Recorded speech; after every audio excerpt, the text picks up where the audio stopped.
సూర్యాపేట జిల్లా హుజూర్ నగర్ కాన్స్టిట్యున్సీ పరిధిలో ఈ నెల 25వ తారీఖు నాడు రాష్ట్ర మంత్రివర్యులు, ఇరిగేషన్ శాఖ మంత్రివర్యులు, సివిల్ సప్లై శాఖ మంత్రివర్యులు శ్రీ ఉత్తమ్ కుమార్ రెడ్డి సారథ్యంలో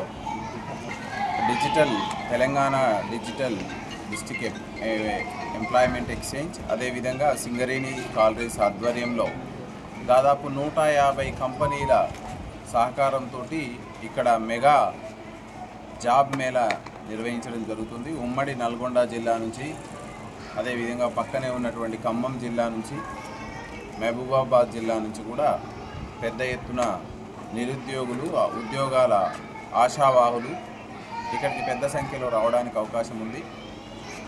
సుమారుగా 15,000 నుంచి 20,000 మంది వరకు నిరుద్యోగులు కానీ వాళ్ళ అటెండీస్ కానీ ఇక్కడికి వచ్చి ఇమ్మీడియట్లీ కంపెనీలు నిర్వహించేటువంటి ఇంటర్వ్యూలకు అటెండ్ అయ్యి ఆఫర్ లెటర్స్ తీసుకోవడం జరుగుతుంది.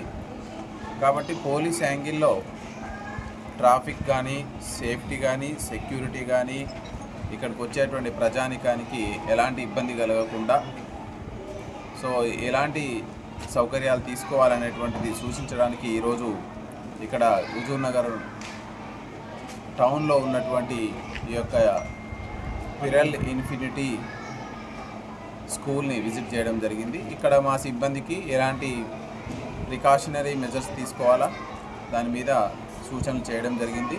దీన్ని సక్సెస్ఫుల్గా ముందుకు తీసుకెళ్ళడానికి పోలీస్ డిపార్ట్మెంట్ తీసుకోవాల్సినటువంటి చర్యలన్నీ కూడా సేఫ్టీ అండ్ సెక్యూరిటీ యాంగిల్లో తీసుకోవడం జరుగుతుంది.